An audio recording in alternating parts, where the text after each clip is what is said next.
Free Me Podcast. So how you doing, man? It's the first time I get to meet you face to face here. Yeah, I'm doing good, doing great. Can't complain. Mm-hmm. So you've been down 29 years, you say, Right, and you just came home February 5th. exactly. Mm. You look like it, man. When I first came home, my daughter used to tell me all the time. She'd be like, "Dad, why you look so mean? Like you gotta smile a little bit, you know?" And I would look at her and I'd be like, I am smiling. I feel like I'm smiling, you know, but just after so long, you just got that hardened look. You know what I mean? I think Yeah, we'll continue to wear that for a little bit. definitely.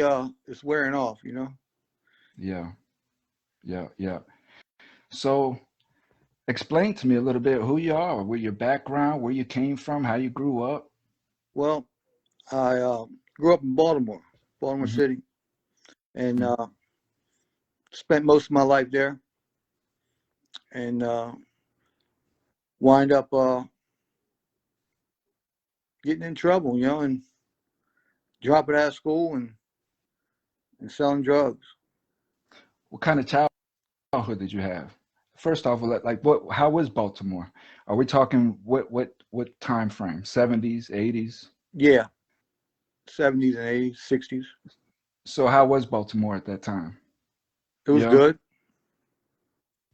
Yeah, it's yeah. different now. It's different now. Every place is different now, man. I'll tell you.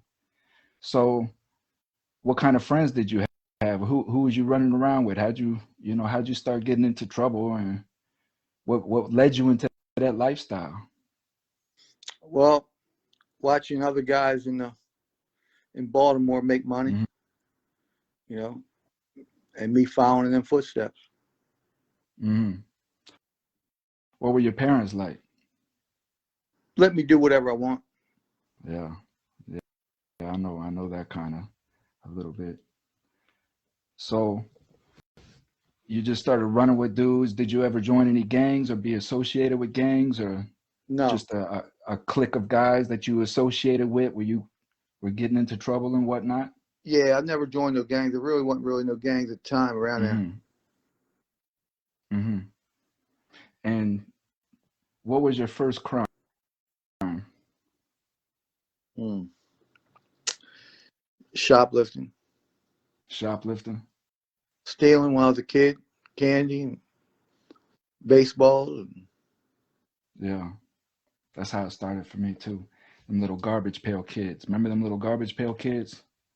They no, were like stickers. They were like little trading cards. They were real popular, at least when I was a kid. And they'd have like these stickers all over folders and stuff.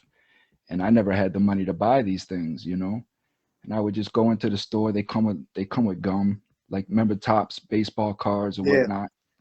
So they would come with gum, you know. And I would go and I would get these garbage pail kids, and I'd take like 3 or 4 packs at a time. I don't know, I was maybe 10, 11 years old. But that's how it was. I was just like, I didn't care.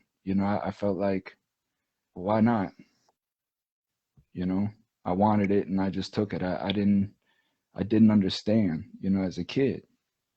So you had no kind of uh, social education, I guess. no, not really. I just did what I wanted to do. I went to school, dropped out of eighth grade, You dropped and out at 8th grade. yeah, So your parents didn't even make you go to school or anything. They did. They didn't. They just cared less. right. Hmm. Are your parents still alive today? No, No. How do you feel about that? I mean they did what they did. I did what I did. I could have lived any life I wanted. I chose this path How did you come to that conclusion? because that's just the path I chose. I mean, it was a choice I made. I didn't have to do it. I didn't have to sell drugs. That's the truth, ain't it? But what else could you have done? In your time frame at that time when you were coming up as a kid, what else could you have done? What other choices did you have? Well, I was gambling then. Hmm. As a young kid, I was gambling. I made my money that way, and Did I you ever did learn? good. Did you ever have any skills? Shooting pool. That's about Hustling. it. That's about it. I used to know kids like that too, man. We used to go. We had a pool hall. We used to go hang out at this pool hall. There used to be kids in there that's what they would do. They would hustle, man. They would get 20, 30, $40 a whop each game, you Yeah, know? that's what I did. I would go to the bars. I was lucky. Let a lot of guys in the neighborhood own bars, and they would let me go in there and shoot pool on Friday and Saturday night. So while my friend was shining shoes, I was shooting pool and playing the guys, just got their paycheck, and they would lose, 30, 40, $50 to a kid. How's this kid beating me? So it was good money. Hmm. You ever get people that try to buck you for your money? No, I never really had that. I never really had that problem. I mean, they ain't going to stiff a kid. No. So okay, so now you're a kid, you're hanging out in pool halls, you know, are you doing drugs? No, I never really got into that. You know what I mean? Never got into doing drugs, but How come? you know, it just wasn't my thing. The money I made, I wanted to do other things with it. I didn't want to. I didn't want to waste it on drugs. That's So how you that's I how would you buy looked at it. a motorcycle or something, mini bike, dirt bike. You wanted things. Yeah, Yeah, me too, man. That was my problem. You know, I wanted things, I didn't know how to get it, you know? And I was the same way. I never got into drugs. You know, a lot of the people that I talk to, you know, they have a lot of issues with addiction, and they did a lot of the issues, a lot of the things that they did because of those addictions, you know. And of course, I had an addiction as well, but mine was to a materialistic lifestyle, and you that's know. what mine was. And it's dangerous. That's just as dangerous as anything else, Exactly. you know. And especially if you don't know how, or you've never been given the proper tools or trained on how to do that in a proper manner, we're going to do it, and we're going to feed that ego, you know. And that's just like you, I just found ways to do it, you know. So you're hustling pool halls, you're making a living, you're not doing drugs, you're selling drugs. What are you selling? Coke. Cocaine? Yeah. Just base cocaine, crack, or whatever. Yep. Both. So how did that run back in the day up in Baltimore? It was good. Long as the Coke was good, it was selling. You had a lot of people wanting to buy it if it was good, and it was good, so it sold quick. You had a good connect. Somewhat, yeah. Hmm. And how did all that come to about? You just met somebody who met somebody, or you just knew Well, somebody that? what happened was I got out of jail, and I was going to work. I had a job, and a friend of mine pulled me over. He said, "Look, my bike broke down. I need you to help me get it." So I said, "I got to go to work." And so he flashed a lot of cash on me. And I'm like, "How you get that?" Hmm. And that's how it started. Started with him and his connect, and then I just kept moving up. Hmm. That's how it works. Just that fast, you know. So I quit my now, job so you was working. Where was you working at? at a body Oh shop yeah. on cars, Okay. paint me cars. Okay. So you was what? Painting them? Yeah, well, painter's helper. Okay. So you do the sanding and the buffing and all that stuff, getting the Yeah, prime and all. sometimes you Hmm. paint. Hmm. Can you paint now? Not that good, but I could if I had To to. learn I mean, quickly. I've been painting things, since I was a teenager, but you know, good is relative to the person doing it. I mean, a lot of people are much better, Hmm. but I could do it if I had to. You've lived an emotional life. It's so far from what I'm gathering, as most of us just live just an emotional life where we just want, or we react to our environment, Exactly. you Instead of know, instead of thinking things through, and I'm habitual with that because I'm 45 years old. I've been doing this my whole life, and you just can't you can't go through life like that. You just can't, because for one, you waste so much time, right? Because what you could have done in 45 minutes, you wanted to do in 30 minutes and rush through it. And now you end up having to go back and repair or rebuild or, whatever, when you could have just took the time, thought it through, you know, then it would just, I reacted emotionally, and things just spiraled out of control. And it just, one thing led to another. And next thing I knew, 3 days later, we just, and as I say, you waste time because it's 3 days gone. Like I say, you just said, I had an interview with you, I had other things going on. All of that stuff gets pushed back, when I could have just stopped and thought and chose a different opinion. So, or a different choice. So this is why I do what I do. This is why I bring guys like you on, so you and I can have these discussions, right? And people can hear what we go through, what we have to go through, and hopefully make better choices for themselves, or teach their children to make better choices. If you and I had parents that would have taught us how to make good choices, right? Taught us values, things like that, our lives would have been different, you know, no question. But the point is, now is we're here. This is where we're at. We know what we know, and it's what we do from this moment moving forward. You know what I exactly mean? So that's what I got you on here for. So you're in the pool hall, you're running wild at this point. You don't care. You don't care. You don't care what's going on. How old are you at this time? 13, 14, 15, 16. And you quit school in the 8th grade. Yeah. Okay. So 13, 14, 15, you're around. Do you have guns? You packing? No, I got a gun, but I don't carry it with me. Mm-hmm. Yeah. Mm-hmm. Is that area rough like that at that time? I mean, things happen, I guess, not too much where I was living. Mm-hmm. But you felt okay to not wear or carry a gun. And Yeah. was that for like for legal purposes? Because if you got caught with a gun and drugs, No, I mean, it wasn't necessary at the time. got it. Okay. I'm just trying to feel out your environment. No, no, it wasn't like that. So go ahead, man. So tell me, well, you say you went to jail. What happened? How'd you go to jail? I shot a guy. You shot a guy. We're just talking about I guns. Tell me know about it's this. crazy, ain't it? It's crazy. You You don't don't need a carry guns, but you gun. shoot guns. Yeah, you don't carry a gun, and then all of a sudden you wind up in jail for shooting a guy. That's Tell crazy. me what happened, man. Um, well, what happened was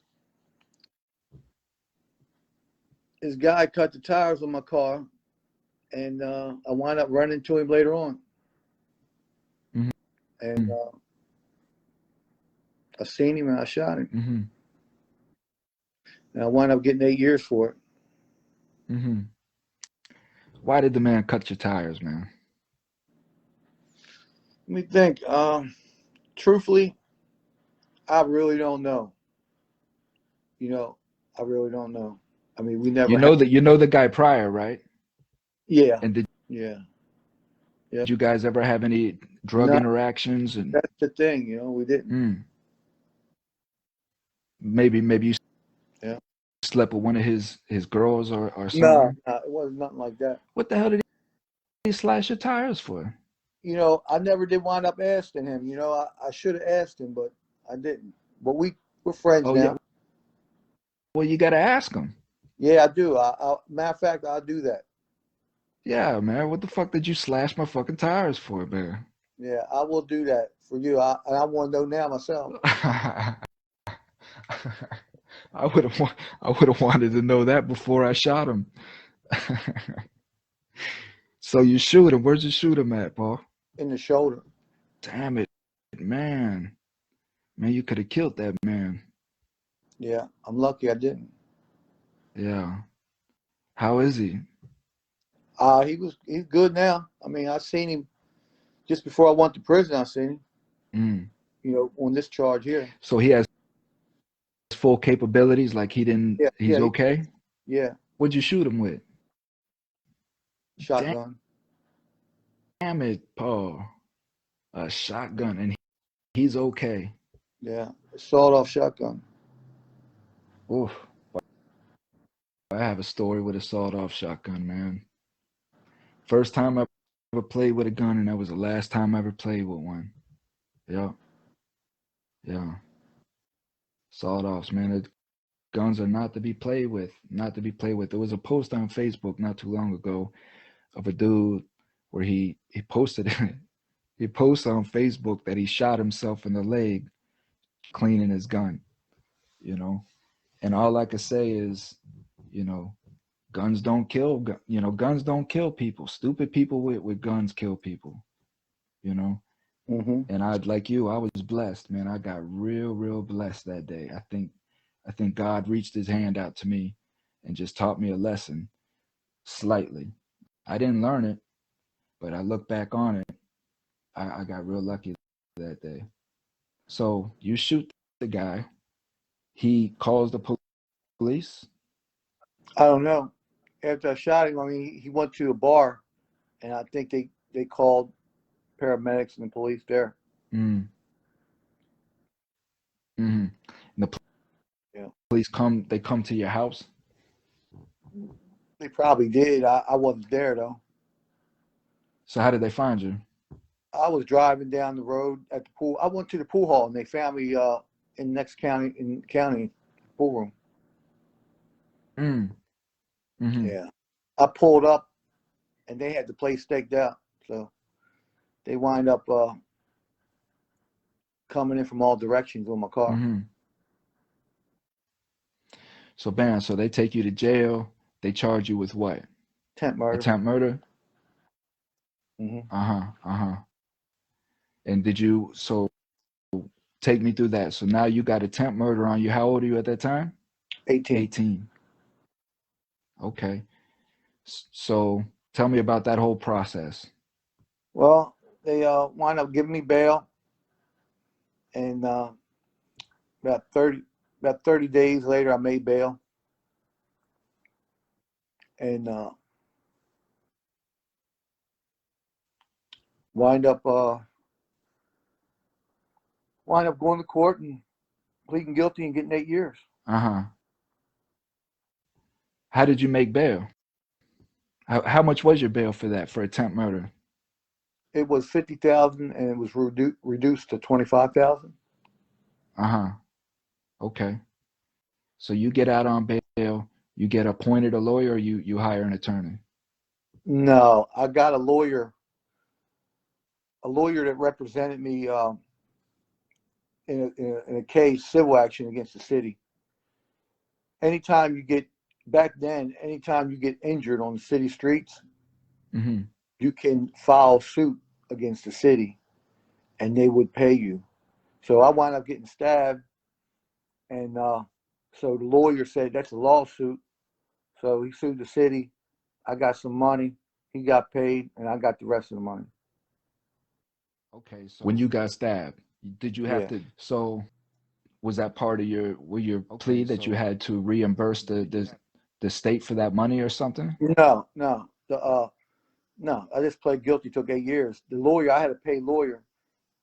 It's like an accident lawyer, you know. Got it. They Got just it. take Got the it. money out Okay. when they win the money. Okay. Got it. Got it. Got it. Okay. 8 years. Bam. State. You go. This is your first time. 18 years old. You're what? Probably 18 and a half at this time. So you're I did, going to state. yeah, about 18 Yeah. years. So Yeah. you're going to state prison now in Baltimore, right? 18 and a half years old. How you feel? It's like, man, it's gonna take a long time on this. 8 years, you know. Then it felt like forever.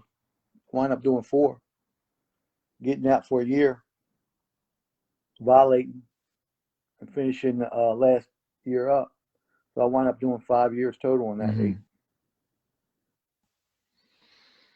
But 18 and a half going in, like, walk me through that. Walk me going through being in jail and what you were facing and how it all started to sink in, 18, like, how were the fellas treating you? How were you received in at that time? Well, I knew a few of the guys from where I lived, and I just got in. They put you in school since I didn't go to school. I went to school in there and wind up getting my GD, Mm-hmm. taking a program or two, and wind up getting paroled. Uh-huh. Parole, and this the first time parole came up, so you got paroled on your first, Right. and you never got in trouble inside? Nah, not really. Nope. No fights, no nothing like that. Um, I got like one fight that time. Yeah, Yeah. that first bit, one fight. Everybody gets in one fight when they get in. Yeah, sort of. But the second time when I went in for this, I got in 11 fights my first year. Mm. We're gonna get into that. We're gonna walk all through that, man, because I really want to know. So, out of the 29 that you just did, is this including that 8? No, the 29, I did 4, got out for a year, did 1, was out for 2.5 years, and then got and started on the life sentence and did the 29. Mm-hmm. This is what I want to try to get into, because you get 8 years, you do 4, right? When you do them 4 years, you're in that state prison. What are you doing for yourself to rehabilitate yourself, other than them forcing you to go to school and get your GED, right? Was that Nothing. a process? Was that a process that you accepted, right? No. Was you No, right. So this is what we try to do. It's like this is forced on us, you Right. know, I and was it's not. Go ahead. I wasn't trying to Yeah. change then. I wasn't ready to change. wasn't trying to change, and Mm-hmm. proof is in the pudding. When I got out, I wasn't out 3 months and did the same thing for what I went in there for the first time. Mm-hmm. So you say that you wasn't trying to change, wasn't doing anything to change. Do you know why not? When you sit here and you say now and you reflect back and you're like, what was I so rebellious about back then? Like, what what was I going through? Right? Do you do that with yourself? Yeah, I mean now, but then I didn't care. Well, this is what I'm saying. But now, as Paul, right now, what was going through your head back then? What was driving this rebellion? What was you looking Probably, for? probably anger. Towards what? Towards who? Probably at myself. Hmm. For what? You know, to first everything starts with when you do drugs. If a person loves themselves and cares about themselves, they're less likely to hurt themselves by doing drugs. You got to care about yourself first. Hmm. It all starts there. You can't love no one else if you don't love That's yourself. the truth, man.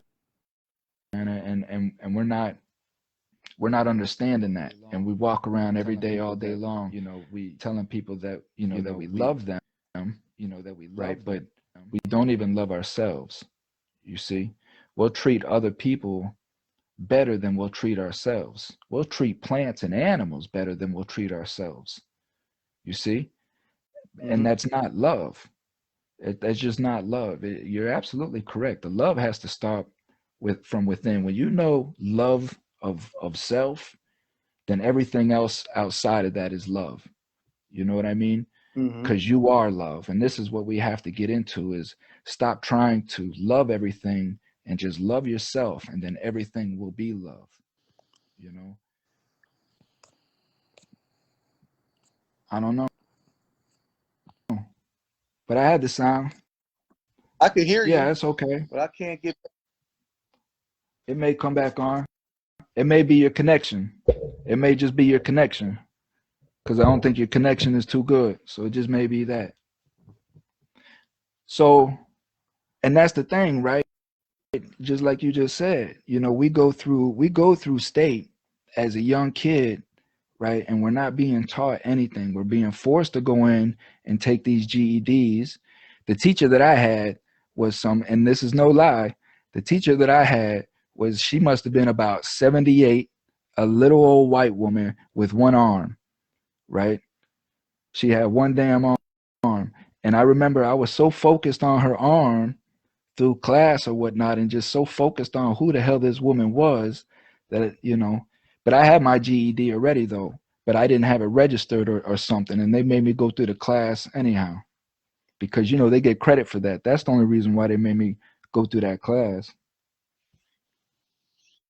Are you with me? Yeah, yep, I I hear you. can't see you. Well, I'm trying to get back on, but I can't. But I can And hear I you think though. if I end this, it's going to cancel out, and I don't want to do that. But there should be, I'm look- down at the bottom, like down at the bottom, do you see where somewhere where it says turn video on or turn video off? I'm not Like if seeing nothing. you push your screen, like touch your screen, a menu should come up. Go back on Facebook. Yeah, go back on Facebook. I'm on now. My home Okay, page. do you see anywhere where there you go, man? Hey, man, Back. what's going on, bro? I'm glad you're back, man. So okay, so you get out of prison, you didn't learn anything, right? Did you learn anything in prison, as far as like did you hone any skills, any criminal skills? Drugs. Mm-hmm. It made you more refined, right? It made Well, you a better well, it made no, you a better criminal. not really. But you can say that. But I never was into drugs before I went to prison the first time for the shooting. And then Oh, when I came out is when I got into the drugs. got it. Got it. Okay. Okay. So now you come out, now you're in the selling drugs. You're flipping crack, you're flipping coke. What are you flipping? Well, I started out with quarters, Uh-huh. quarter How grams, much and just worked my way. did a how much did a quarter gram go for up there at that time? $25. $25 for a quarter gram? Yeah. Mm. Mm-mm. So people that don't know how much a quarter gram is, about like what size is that? That's like what? Well, then it was like a gram is 4 quarters. Mm-hmm. So, but people would take and make 8 quarters out of it or 10. So you're getting 250. You're getting 8 $25 bags. Mm-hmm. See, how we did it down here was dimes. We had dimes, which was, half of a 20. So, we would that's how we did it. We'd go get dimes, and then we'd sell them for 20s, and then we would just come up that way. But so this is what you're doing. And then as far as the powder, how's the powder go? Well, it's the same thing. You buy a quarter ounce and then break it up in $25 bags, and then just keep saving your money, investing it until you get up and get an ounce, and then keep saving again until you get a few ounces, and just keep saving again until you get a key. Mm-hmm. And then once you get that, just parlay that into more. Mm-hmm. And what is your mindset at this time? Make You're as out here much. selling drugs, and you're out here selling drugs in the Baltimore area. Like, what do you have around you at that time? What kind of area are you in? What are you seeing around you? What are you seeing at this young age? You're what, 20, 23 now, 24? What are you seeing, the types of people around you? Mostly people that are addicted to drugs. What You was know, what was the drug of choice up there? mostly probably the main drug of choice in Baltimore has always been heroin. Heroin, right? But you got a small group that likes their coke Uh-huh. and crack. Some of them like smoking it, some of them like shooting it. And people would come up to you and ask you for heroin first, and then, or they No, just knew that you had this, no, I only had coke. I ain't had no heroin. and that's what they knew. When they came, what did they call you back then? PJ. PJ. Ah, what is the J? Just Whatever. They initial. just threw the Yeah, J in there. They just couldn't find something to go with P. They just call you PJ. yeah, All right. So you're hustling back then, man. You're doing the do. You buying clothes, you buying cars. yeah. How big did you make it? Well, I bought all the cars I wanted, and boats, planes, helicopters. I was getting ready to buy a jet. I was getting ready to buy a Lamborghini and a Lamborghini truck before I got locked up, and a boat, but it Mm-hmm. didn't go too well. And you made it pretty far, man. If you're buying helicopters and jets and stuff. So how Well, did you? I didn't get the jet. I was going to buy it. I went to Texas to get it, but I didn't get it. Uh I didn't. huh. I didn't like it. So from the moment you got out to the moment you're at that elite status right there, where you're pretty much got fuck you money is what I like to call it. You know, what was the time length in between that?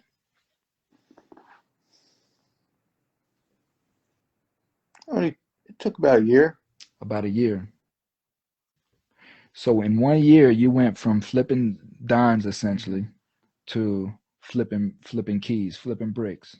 Yeah, Mm-hmm. and then I went to jail for that year, and came back out. It took about that time. It was a shorter period of time it took me to get back on because I picked up where I left off What'd you go to jail the second time for? for violation on the shooting charge, violation and parole. Oh, so you're still on parole. What did you violate for? Um, I got locked up for drugs. Mm-hmm. Yeah. You had drugs on you, or was it like a dirty urn or something? No, I got locked up. It was my first drug sale Mm-hmm. to an informant guy, rat. I seen him. I thought that he was all right. Plus, he was with somebody from the neighborhood. So it was my first sale. So I got jammed up on my first sale, and I wasn't going to quit then. Mm-hmm. I got jammed up on my first sale. I had to put the pedal to the metal, and so I didn't. And I know I violated once I get found guilty. So I had about 10 months to do something, and that's what I did. I did all I could in that 10 months before parole and everything caught up to me. Mm-hmm. And then went away and came back out and picked up where I left off. How long did you have to go back on your violation? 12 12 months. months on the violation. So now you come back out and you're 26, 27. What happened was I came after I made bail. Well, I still had those charges. Remember I told you I got locked up on my first charge. Yeah. Well, what happened was I was going, before I turned myself in, I wouldn't turn myself into those charges and get them processed. And the lawyer kept postponing it.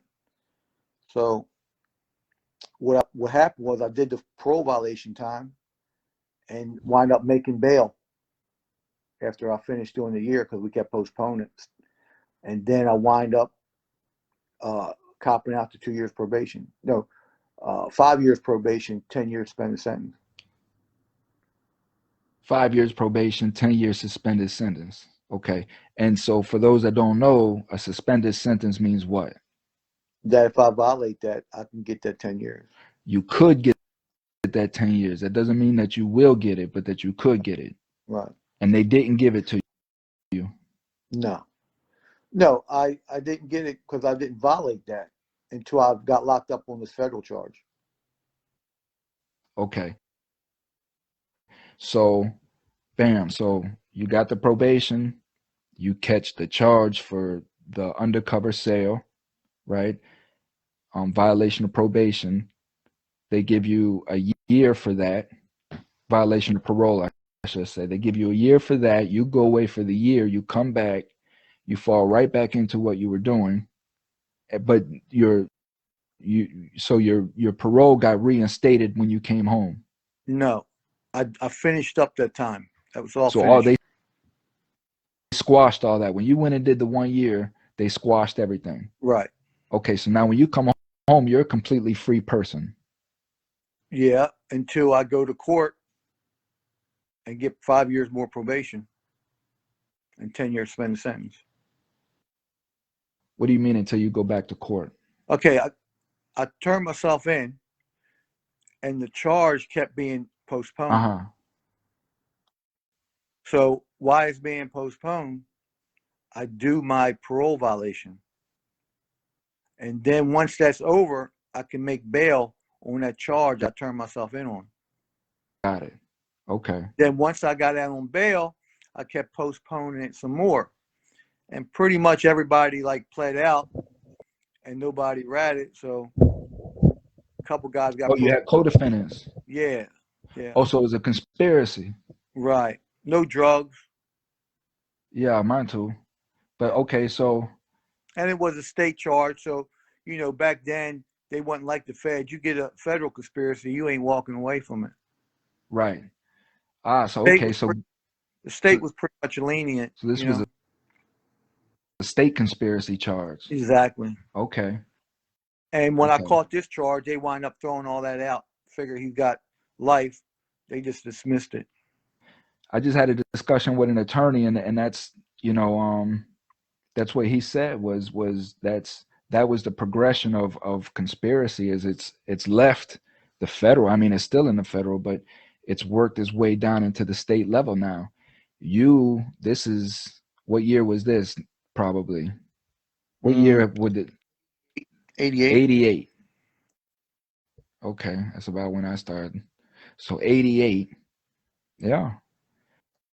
I'm telling you, man, this is when this conspiracy, man's really started It to started work all November the 1st, 1987. for you. 1987, November 1st is when the federal kicked the conspiracy off. Far as, doing what they do. Yeah. Under no parole stuff. Right. November 1st, 1987. Right. Yes. With mandatory minimums, guidelines, and all that. Well, the mandatory minimums came in under Bill Clinton. Bill Clinton is the ones that brought in.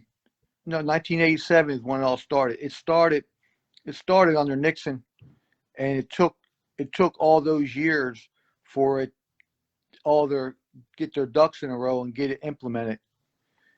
So they was working on getting all their stuff fixed with the courts, the sentencing guidelines, and once they had it all built, they instated it November. They started it November 1st, 1987. That's when the mandatory guidelines, judges didn't have discretion no more, and there was no more parole. Mm-hmm. So, and you had to do 85% of your time. And then what they did then was the federal government made the states adopt the same policies and make people do 85% of their time. it's a trickle down effect, and that just goes back to the point to where, again, that's what this attorney was saying, was that the state, of course, we know that because we're bred and born in this system, but the state always follows the Fed. That's what people don't understand, right?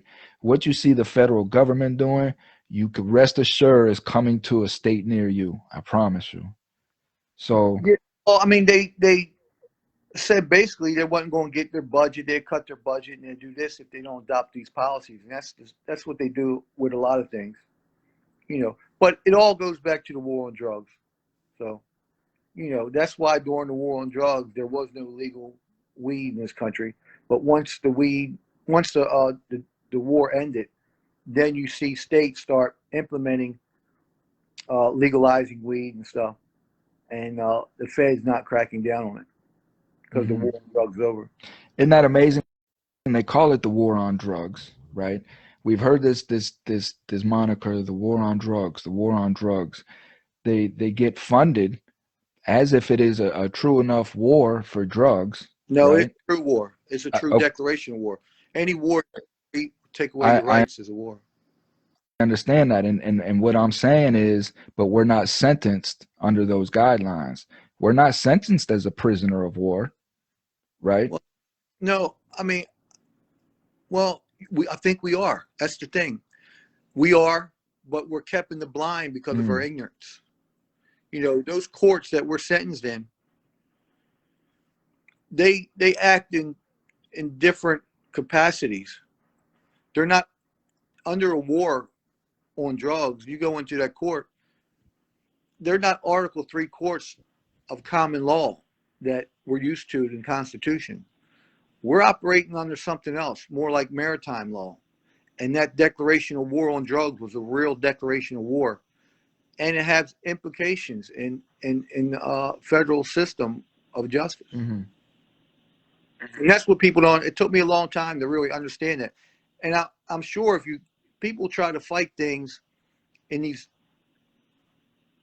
and argue constitutional law, where constitutional law doesn't apply to them no more. See, now let me relate to something else, like the war on terror, because we're still in the midst of that war. Well, you can be locked up, charged, and held indefinitely under that declaration of war. And you say, how can that happen? I have constitutional rights. Well, yeah, you do, but under that, you don't. So now how are you going to fight it? You can't fight it in, under those constitutional rights and the common law, because I don't think those courts are going to hear it. So you have to go to a different, has to be a different set of laws and rules and courts to go to, and I don't know what they are. Mm-hmm. Have you ever heard of anything on the inside about UCC? Yeah, Uniform Commercial Code. What do you know about that? That's what everybody's operating under, not just, you know, people that are trapped under the war on drugs or trapped in the war on terror, because you got people still being held indefinitely under war on terror and they never been charged. Now once the war on terror, they they do all what they do in around the world, the Middle East and everything. Once they're done that, they're going to bring that war on terror here, and they're going to start locking people up under the skies of domestic terrorism. And you look in the news now, you hear a lot about domestic terrorism, and that's what they're going to do. They're going to be any group that they designate domestic terrorists. They can search them without a warrant. They can search their homes without a warrant, and they can lock them up without a charge and hold them indefinitely under the war declaration of war on terror. Mm-hmm. Patriot Act covers I all was that. just, I was just gonna say that's the Patriot Act. Yeah, Yeah. but people Don't don't know. get me started. Don't get me started on that Patriot Act, man. But Believe me. we're doing it right now with the war on COVID, with the war on this virus. It's the same thing is going on. People don't understand how their constitutional rights are being violated, and I tell you how they're being violated, because the declaration of war on the virus that Trump made. He didn't know what can of worms he was opening up when he did it, but he realized it and wanted to close it, and these lawmakers ain't ready to close that war on the virus until they spend another 10 trillion. It's about money for big military industrial complex or big pharma. It's all about money. We, the people, don't matter. Oh, we matter. We just don't like what we matter about. You see? That's the thing. We want to live free because that's what we've been told. But it's all been a sham. The whole thing has been a sham, Definitely. you know? And and now I think what's coming to light is that people are starting to understand that they've been bamboozled. I'm not the first one telling them this. Men were telling them this back in the 60s. They've been Right. bamboozled. They've been run amok. The great Malcolm X. And this is the thing, is that you come to this conclusion, right? You start coming to these conclusions, and it's like you say, you see the facts in front of you, and what's happening, what I see personally, and this is what scares me, is when you show somebody a fact and they still deny it just Exactly. because they're scared of what that fact means, it'll shatter their world. So that instead of really embracing change, go ahead. and their beliefs. Whatever it is, it could be anything. It could be their beliefs. It could be their security. It could be whatever, right? So they would rather deny it. They would rather deny those facts than embrace change and figure out how to make that change. And that's scary, because when that happens, that person that denies facts is now susceptible to be manipulated in any kind of way, because they'll do anything that they can do aside, just to get away from what this fact is. It's dangerous times that we're in, man. So I want to know more about the UCC, right? Because I was just explaining the question that I had brought to an attorney, in a prior episode, was what it meant when our names are in capital letters on indictments. When we see our names on indictments and they're in capital letters, our names on our birth certificates are in capital letters. Okay. But yet when I see corporations like Walmart, things of that nature, their names are in capital letters as Right. well. Well, that's the corporate us.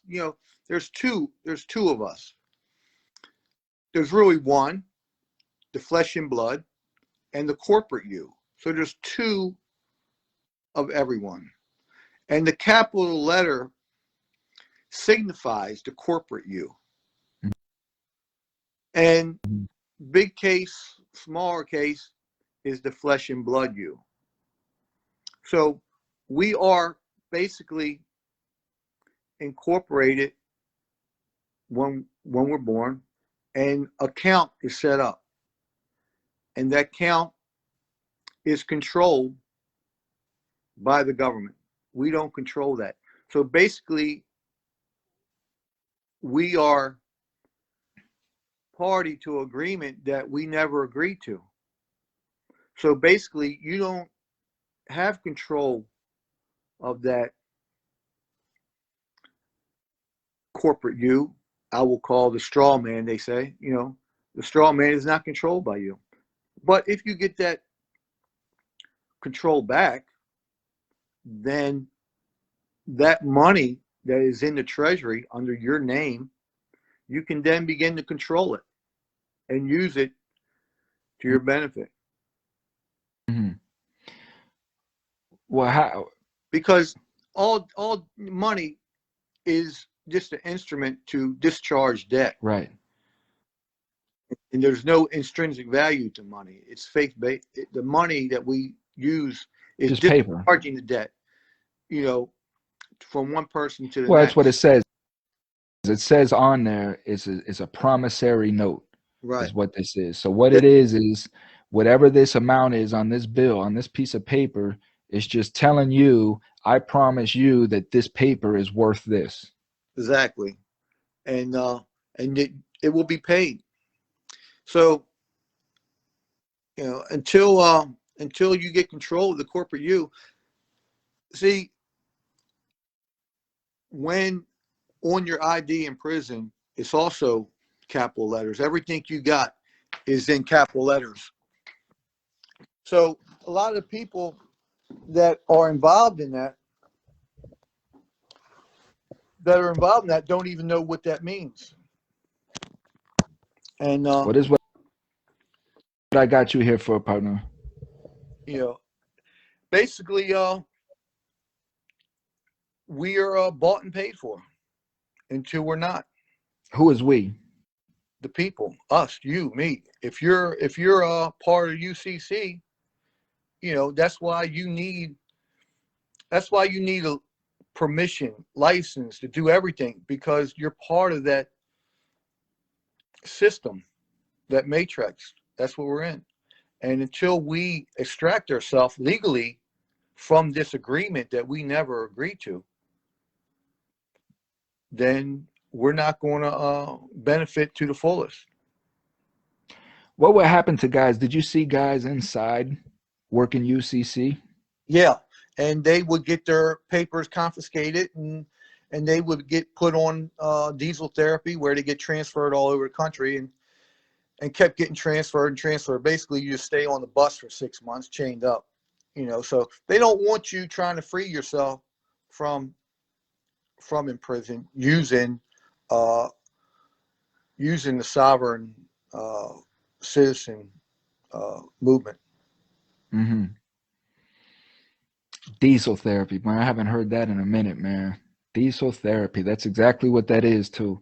And that's like I said in my prior episode, I've seen guys get snatched out of their cell at 3 o'clock in the morning, and you don't hear nothing from them. You don't see nothing.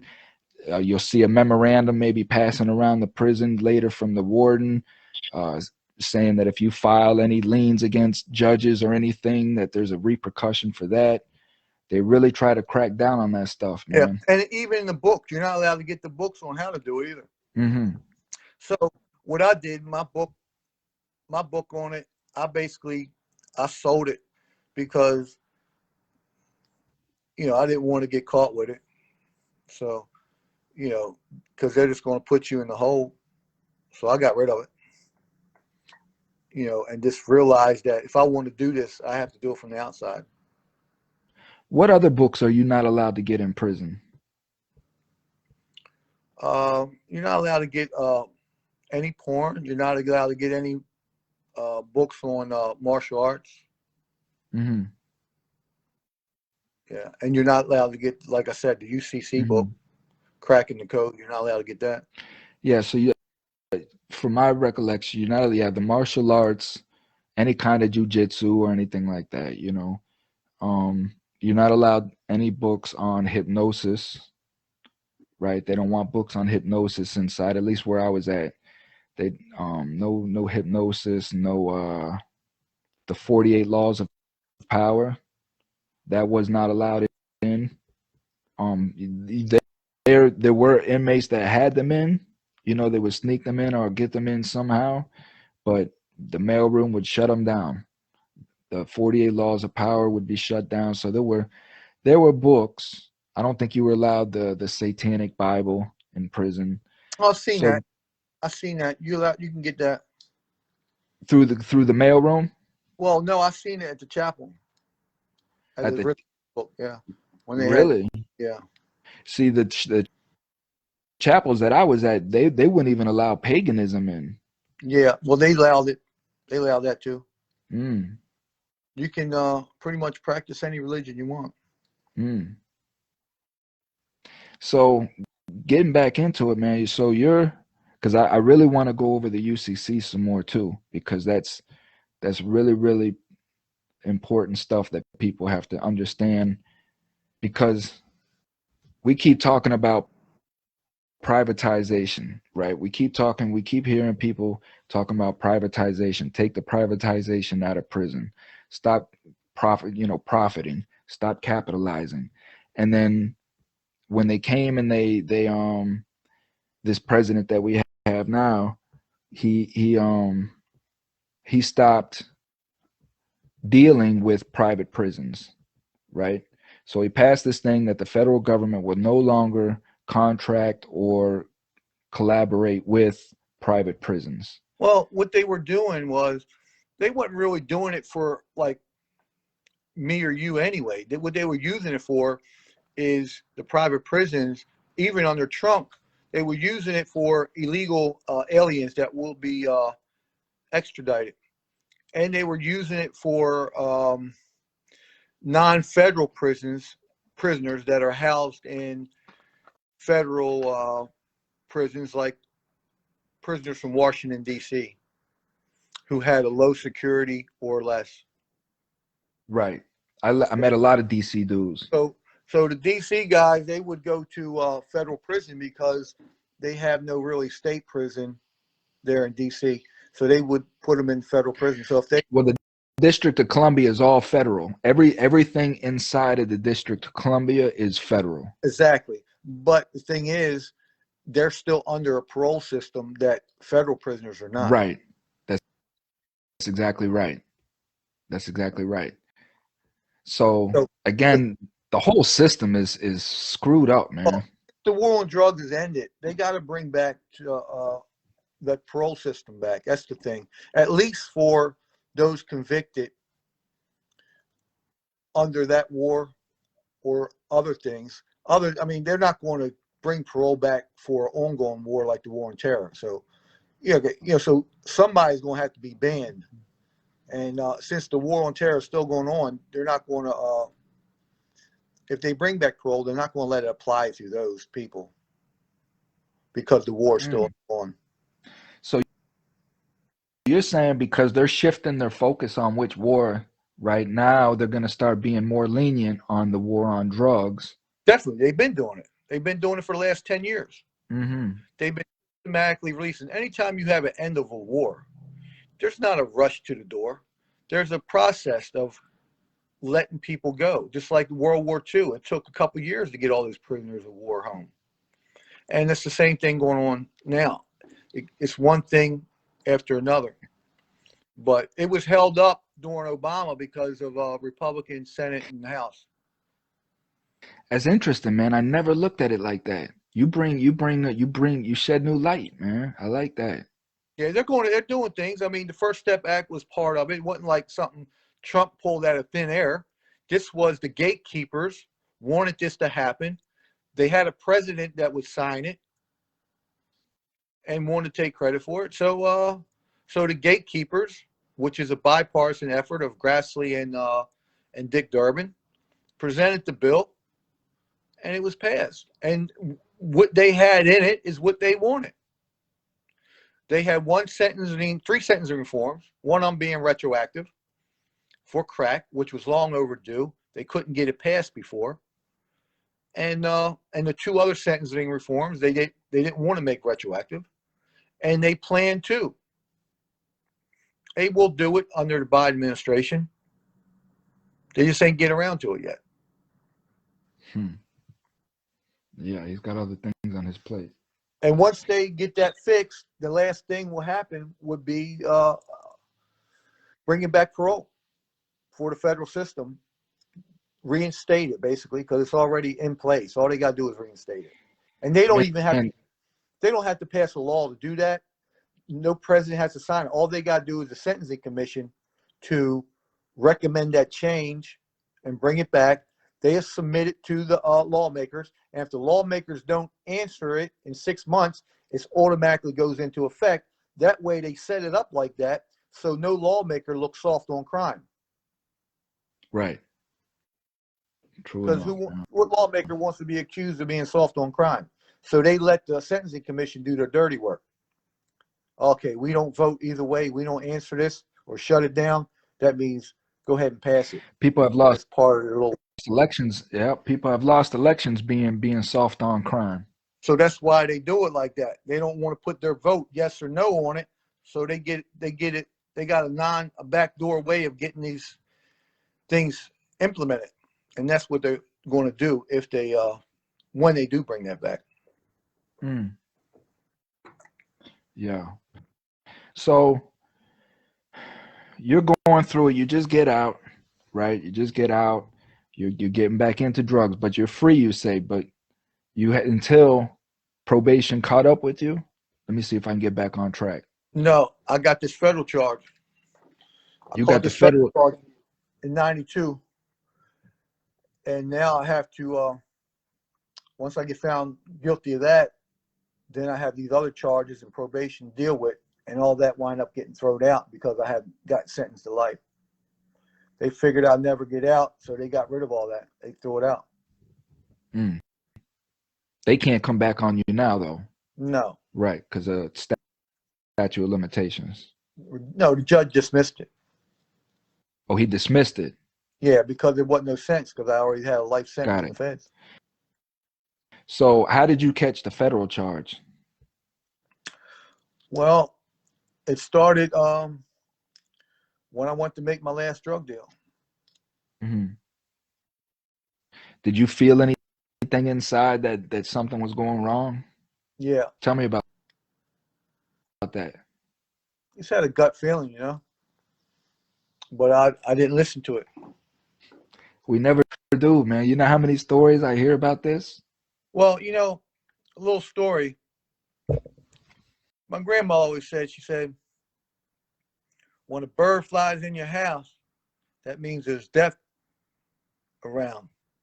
So I wake up in the morning. Wow. All my doors are shut. It's it's kind of like end of April, early May. It's still cold out, and there was a bird in the house. I'm like, how did this bird get in here? So I open the door, let it out. 2 mornings later, another bird, same way, in the house. No way this bird can get in the house. I open the door, let him out again. So I knew there was death around, but I knew it's probably me too. So all I could do is just protect myself a little better. Yeah, well, that's the thing. It's almost like I feel you, man, and it's almost like exactly you're thinking more along the lines of me dying. You know what I mean? Like I have to protect myself and make sure somebody's out to get me. I'm gonna die. I'm gonna die. Right? You're not thinking that death may not necessarily be you. You know? Wow. So bam. So tell me about it, man. Tell me. Lead me up to the day. So so I went and get a gun, and so I wanted to make sure I was ready, in case something did happen. What kind of So gun? a Glock 10, 10 millimeter, Mm-hmm. and the guy at the gun store broke my gun. So What do you mean you broke you? I asked him to show me how to take it apart, and he wound up breaking it. So I didn't have a gun with me that night. I got shot and robbed and went to prison. Oh, okay. So Okay, so you go. Hold on. So you go and you buy this gun from a gun shop, right? A yeah, Glock 10, and you ask the dude to break it down for you so you can see how it gets broke down. right. But see, he kind of thought I was someone else. Let me clarify this. When you got a record, you can't buy a gun for one. You know Right. that. And but he thought I was someone else, and I just went with it. So he sold me the gun. I was there to buy it. I was just asking if the paperwork came back. So he called me by that name. Never asked for no ID. Yeah. So, So that's how you as a felon got a gun, a Glock 10. That's serious too. So so you got a Glock 10 and now it's broken, but did you know it was broken? no, he broke it right in front of me. I said, well, just give me another piece. You can't do that. So I basically didn't have a gun with me that night. Dang. And you're doing what? What kind of deal you doing? Going to buy some keys. Yeah. How many keys? 10. You're going to get 10 birds with no kind of backup. Are you by yourself? Yeah. You're by yourself going to do a deal for 10 birds with no backup, no peace, no nothing. Nope. What made you do it? Because I trusted the people. And you never got no kind of sign whatsoever as not to trust them. Well, not to this point. No. That's why I'm just trying to was So you in a mindset of like, bring just up. You bring something up. Yeah. I mean, I guess you could say I did get an indication because it was nothing before that, but that week there was an indication, and I guess I overlooked it or ignored it. what was that indication, do you think? Well, because I was down Florida a week or two before. Florida. Yeah, and that's where it all went down. And the plan was, I didn't know at the time, was to kill me down there and get the money. And what happened was I basically said, look, 3 o'clock I'm leaving because the other guy ain't come back with the money. He's got the money. I said 3 o'clock I'm leaving. And I told the other guy he's coming with me. And that was it. 3 o'clock came and the money showed up. Good for him. Mm-hmm. So because it was good for him that the money showed up because I was leaving without the So, money, but I wasn't leaving without him. so what happens? Money shows up, what happens? The money showed up. and I get a bunch of excuses, and then the money's a little short, and then some arguing ensues, and then the money gets right after I leave the room and basically told them, what I had to say. I left the money in there with the room with them, and let them sort it out because one of them took that extra money. Mm-hmm. So when I came back, they said it was right. So it was right, and I wind up the next day. I wind up leaving because I got that gut feeling, You're still in Florida. Right. So I left without doing anything. You left. You just cut the deal dry. Right. Because you felt like something just wasn't right. Right. Okay. And you come back to Baltimore. Got it. And when and I got a call and said we want to put it together. We got everything situated.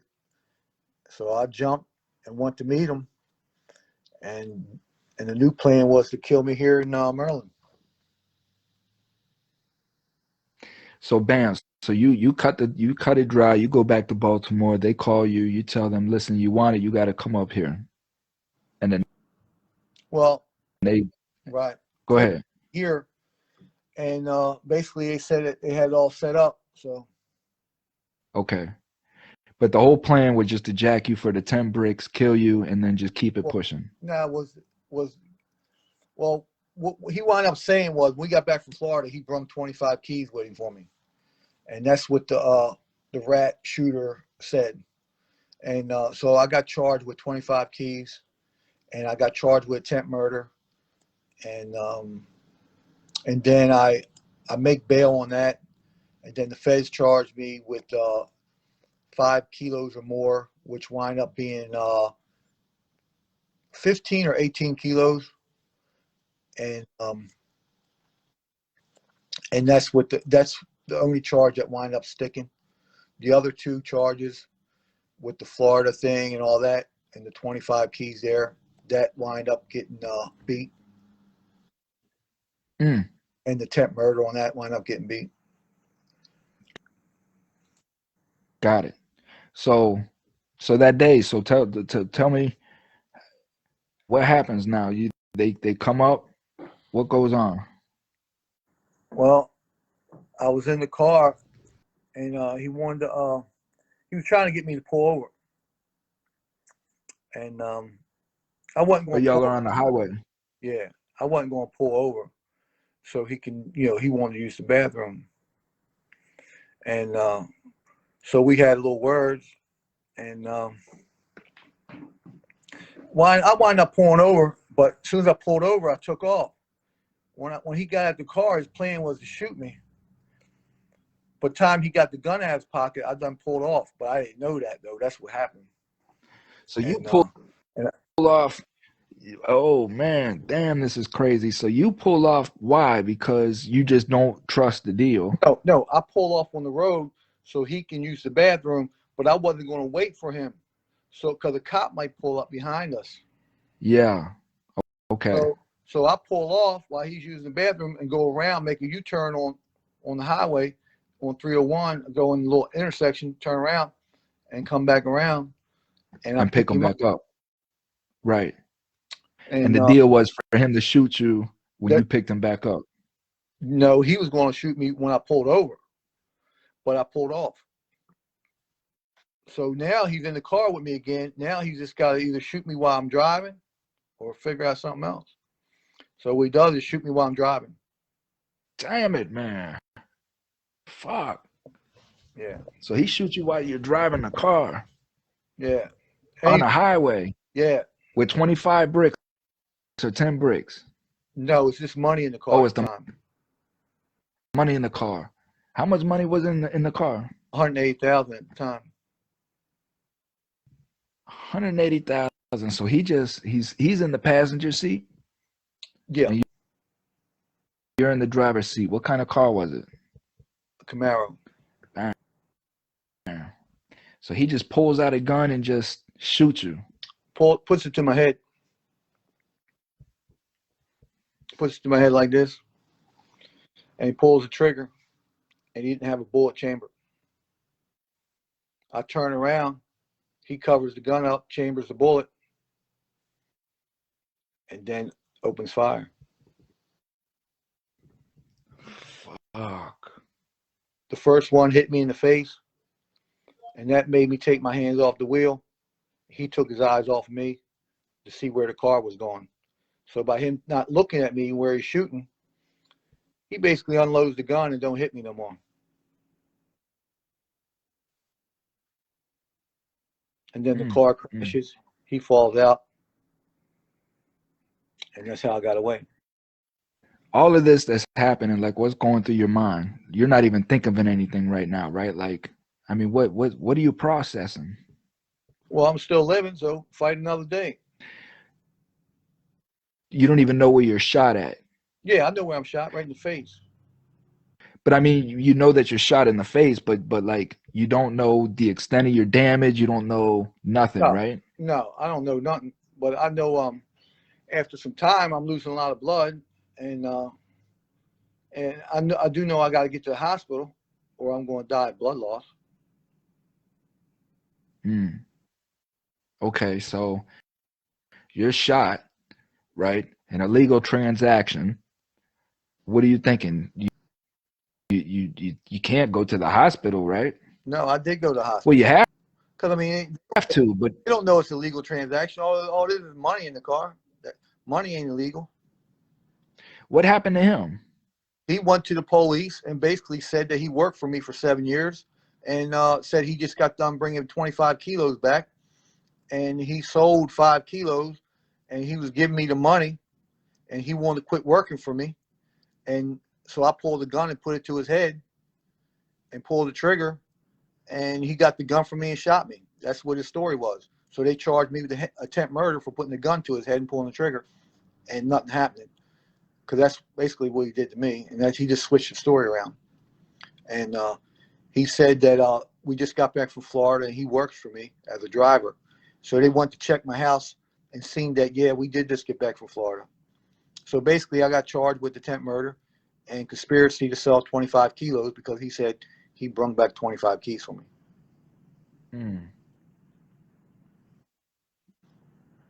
And then I made bail, and then the feds. I made bail in the first one, conspiracy. Got locked up, charged again for attempt murder. Got a bail, made that, and getting out the third time, the feds charged me.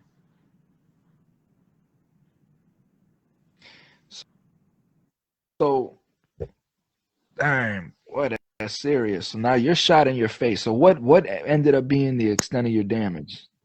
What did he shoot you with? A 380. A 380. Revolver or no? Because you said it was a chamber. So no, it was a automatic, yeah, semi-automatic. So, damn, 380 automatic, point blank range. What happened? It just it split my nose, split my palate, broke my jaw, knocked my teeth out. So he caught you kind of right in the cheek area. No, right underneath your nose. Underneath the nose. Right there. Straight forward, like he was pointing. Right. Well, with a little bit of an angle, like this. So it went in here and then hit my teeth, and then ricocheted and went straight back to my head. Where's the bullet at now? In my head. The bullet's still in your head. Yeah. Damn, partner, Paul, man. Well, I'm glad you're still here, partner. Damn, definitely. That's serious, man. So only by the grace of God. For real, the only God can take care of that, man. So now you're federally charged. You got the whole story flipped around on you. Right. You go and get a. He said that he brought back 25 keys, like I said. He said he drove it in my Lincoln because I had parked the Lincoln there. But he don't know I just bought that Lincoln at the auction. And never drove it. And the mileage anywhere. And right, so the mileage ain't going to add up. There's all kind of paperwork, the mileage ain't going to add up. So I know I'm going to be there. I just got to go through the process. So what they do then is charge me the feds, and some guy rat looking to get time off so he can get out of jail, which he did in 2002, and that's who they charged me conspiracy with.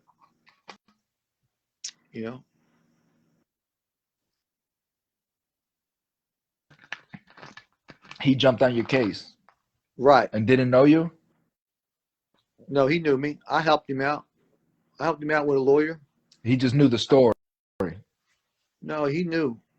I mean, we had interactions. We did our thing, and he basically when he seen an opportunity, he offered up information to the feds, and he got rewarded. Also, he told the feds like things about you that they didn't know that he knew. Right. For a time cut. So it wasn't necessarily somebody jumping on your case that didn't know you, but this is somebody that knew you and just saw you as free time. Right. Yeah, I again in the other episode, that's what I talk about is dudes like that free time, So do you know anything that's going on around you as far as the feds? Because now you've been through the state twice, but now you're in the feds. Right. No, I didn't know nothing about the feds at the time and how they work. Mm-hmm. And it's moving so fast. How fast was that federal process? Pretty quick. And, within a year, I already had the life sentence. I already had my trial and had the life sentence. So you go to trial. So now your defense at trial was what? That basically they don't have evidence. They never bought no drugs from me. There's no proof that me and this guy did any kind of interaction. So where's the drugs? Where's the proof? We gonna pull a number out of thin air and sentence me to 5 kilos or more to give me life? That's a violation of my Sixth Amendment Well, right. what did they use though? What evidence did they use at trial to convict you on? All the things I owned, the property, the real estate, cars. So they painted a picture. They painted a picture and said that you could be this because of the value of what you have. Right. Yeah. What was your reasoning for having that value? I really had none. Well, so you didn't provide anything at court as far as where you get? Not really. No. Did you testify at court? Did you testify at court? No. You didn't? No. I didn't. You get on the stand at your trial, it doesn't make sense for you, but I should have just, if anything, represented myself, and I could have got my story out there in a different way. What was your attorney doing for you? Arguing by the rules and procedures of what he had in front of him, basically the drug laws and the war on drugs, staying in that pocket. If he would have fought the conspiracy, if I would have had a possession of a gun, or say possession of a kilo or anything under 5 kilos, he could have argued, look, there's no conspiracy here. Did he own a gun? Yeah. Did he have a gun? Yeah. Is he guilty of a gun? Yeah.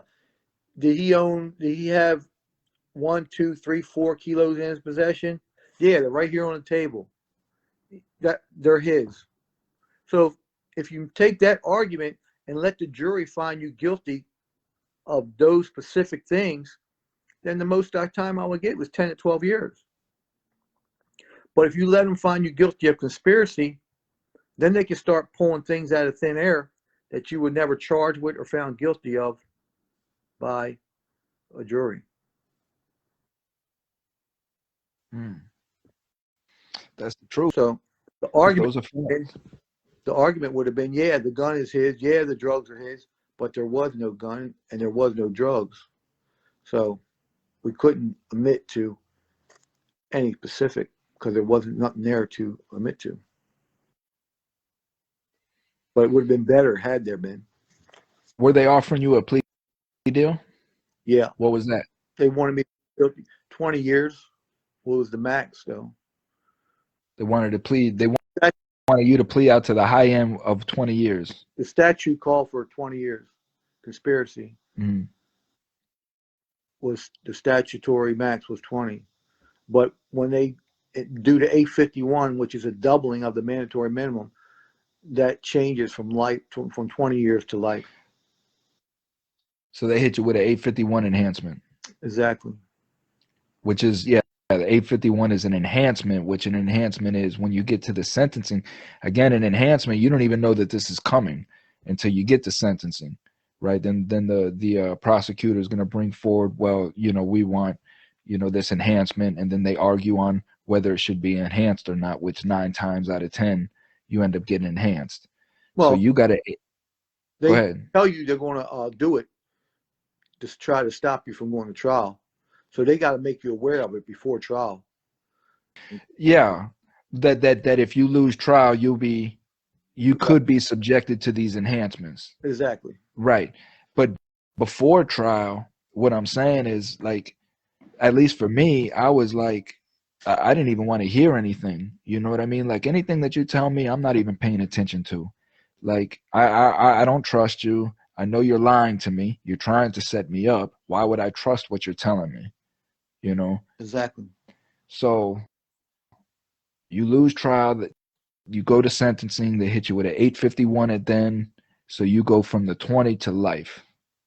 Yes. Bam. And how old are you?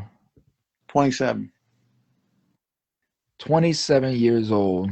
And as we just walked down through, your life, you haven't even had a chance to really even live life as just a person. You've always been chasing things, and now you end up getting shot. Are you healed at this time? Like, Somewhat. what is your therapy like? Oh, I know what therapy. I just got to get, get the teeth replaced. Right. Okay. So now you're going into the federal system with a life sentence with a jacked up grill. Well, at the time when I went into prison, my jaw was still wired shut. So it was wired up. How were you treated at that time? Good. All right. They gave you your diets for the wire jaw and all? Yeah. Yeah. Mm. Exactly.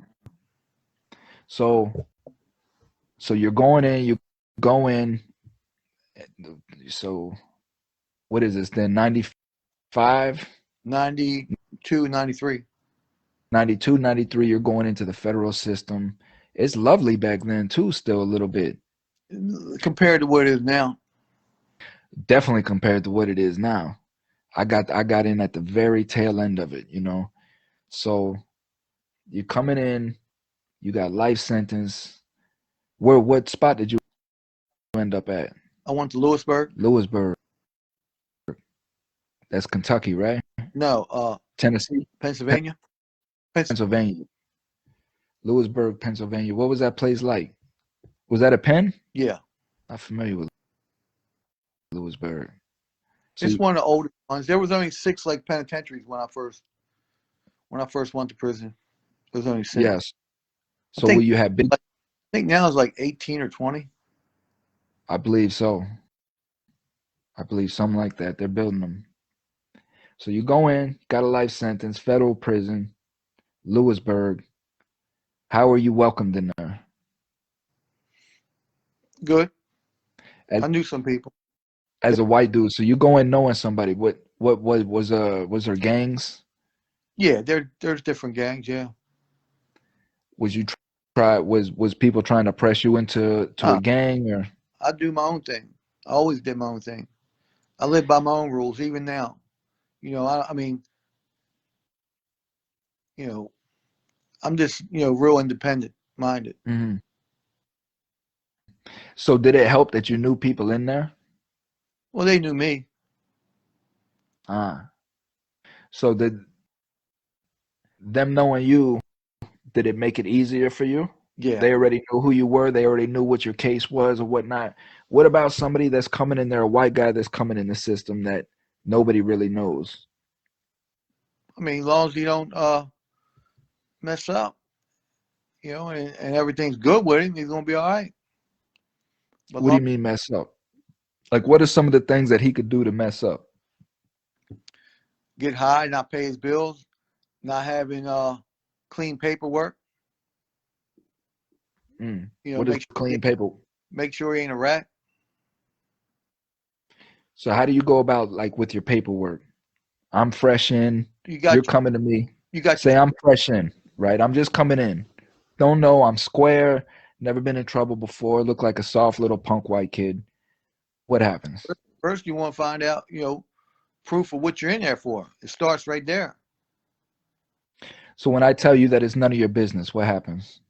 Well, the thing is, whoever's from that area where he's from has got to handle it. Or if he's in the cell with you, it's your business because you're in the cell with him or you're in that unit with him. You can't participate. You got 30 days to get your paperwork in most of the places. So when I come in, right, because I've heard this a lot too. So I come in and I tell you, you ask me, like what? I come into your cell, right? Fresh in, I got my little gear and all that stuff. I come into your cell. How do you approach me? Well, like this, what are you in here for? For one, and for two, there's going to be probably somebody in there where he's from is going to deal with him on that. If he's from Baltimore, then it'll fall on me. You know what I mean? But if he's from somewhere else, then his homeboys are going to have to want to see his paperwork. Got it. So you're the speaker for Baltimore in No, your dorm. I'm not trying to be a speaker for anybody, but it's like if you're in my cell, I'm going to speak for that. Got You know it. what I mean? Got it. Ain't nobody So when I tell you, well, look, man, my lawyer told me not to talk to guys, not to tell anybody what I'm in prison for, things like that. This is what my attorney told me. Doesn't work. It ain't going to work. You're going to be out of there, and you're going to be in the hole. It's not going to work. You're probably going to get jumped, beat up. Yeah. So if I know that my paperwork isn't clean, right? Does like administration filter that when I come in? If I know that I'm coming into the system and my paperwork's not clean, are they warning me about going out onto the yard? It all depends. It all depends. If they want something to happen to you, if they don't want nothing to happen to you. Who is they? The guards? The administration. Why would administration want something to happen to me? Maybe you did something fucked up.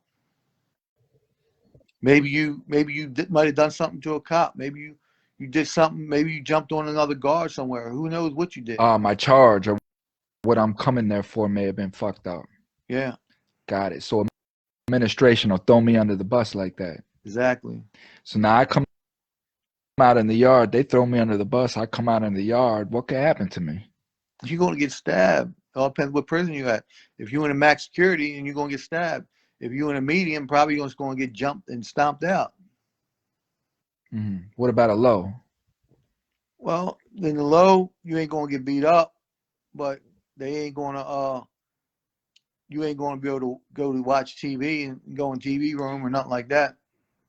So you're just ostracized in the low. Exactly. What kind of characters are treated like this? You Uh, mentioned rats. Yeah, rats, sex offenders. Sex offenders being what? Rapists. People get them underage pictures off the internet. Child molesters, pedophiles, rapists. What about people that beat on women or older women or elderly? No. So they get a pass. Yeah. So it's just for rape, uh Well, sexual. rape is going to be only from people in D.C. unless they took the person across state lines and did something with them, you know. But it's going to be a For state case. federal, yeah, It's going to be a state case until they break federal law, right. or come from D.C. So dudes that have sexual crimes, they have a hard time on the compound. Yeah. What happens is if you got a conviction of something like that in the past, even though you might not be in there for it, What do you mean? then so say you raped someone in the state, you got a state charge. Well, that's going to be known. You did something like that, you know, then your old charges are found out, and you'll be dealt with. Mm. So you're in there, you got life, you know that you got screwed over, right? How what's the system going on, like your medical, as far as your injury, them trying to get you teeth and all that? Were they helping you with any of that? No, I ain't do They didn't nothing. do anything for you. They just healed you back up and let you be. No, they kept the jaw wired up 6 months past what they should have. I've heard that before too. I heard that on many people that got into a fight, got their jaw broke, their jaw wired, and they left the wire on way too long, because that could cause damage, right? Yeah. What kind of damage could that cause? Well, your teeth is being separated from that metal in there, Mm. you know. So it wasn't too good. And how is life in prison with a wired jaw? Well, not, I mean, it ain't good if you get into a few fights. It ain't good. I got into like 4 of them with my That's jaw. what you said earlier. Like in your first year, you got into 11 fights. So, what are these fights over? Basically, just me starting them, over bullshit. Gambling, debt, stuff No, like that, booze. no, Ah, respect, disrespect, or respect. It's all about that. The phone, the handing out the food, over stupid shit that could have been easily overlooked by me, but I didn't. One time the shower got turned off. I got mad and seen it as an opportunity to fight again. mm. So, I mean, it wasn't right what I was doing. Well, I mean, you were angry, man. You know, I can understand. How long did that go on? They slowed down after the first year because when I got to Lewisburg, they weren't really fighting too much. Everything was with knives, So it changed the game a little bit. Yeah, I definitely do that. So, you ever had a carry strapped? You ever had knives on Yeah, you? yeah. Where do you get your knives from? Make them, buy them, How you make knives in prison? find steel, get a piece of concrete and sharpen it up. Put a handle on it, put some string on it to hold on to it. And I had like 7 or 8 of them hidden inside the TV. Hmm. And like, if anything that comes in, if the feds put anything new in the unit, microwaves, anything like that, what are inmates doing when they see these new items? Well, we didn't get microwave until 1994. Right, but and I know that, but I'm saying when new things come into the unit, like say they give you a little bit of amenities or something, right? What do inmates do with them? Well, when we got the microwave, they used it. Everybody used it. It was all right. Everybody shared it. And they protect that stuff. But then I guess what I'm trying to get to is you end up having inmates that'll look for anything that they can make knives out of, Right. right? Anything that gets put in, the first thing that an inmate sees, whether it's a table, whether it's a microwave, whether it's whatever, is how can we get a weapon Well, out of this it here? all depends where they're located at. If you're at Lewisburg, they got a metal shop there. So you get in the metal and you take it down on the grinder. Then you take it to wood shop and you make a knife like you bought on the street. And there's dudes walking So, around in prison with weapons like that. well, I mean, with metal detectors, of course, you can't go through the Right. metal detector with it, unless you're going to have it hidden somewhere. But there wasn't no metal detectors then. But yeah, I mean, they'll take it wherever they need to go. How often would occurrences happen where knives were used? Pretty much weekly.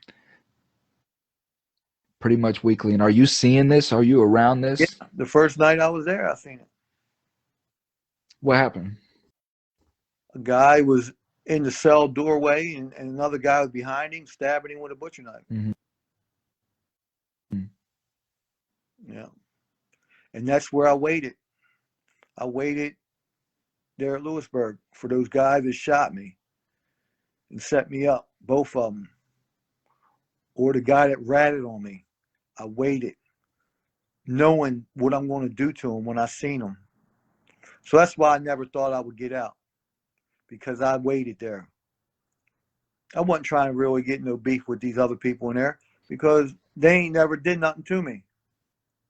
So I ain't trying to do nothing stupid to them. Yeah. But I was damn sure going to do something stupid to the people that did what they did to me. And I waited there at Lewisburg for them to get there. But grateful and thankful to God they never came. Mm. Because had they, I wouldn't be out today. Yeah, the Lord works mysterious ways, man. He saved your life already, you know. So how did you get off your life sentence?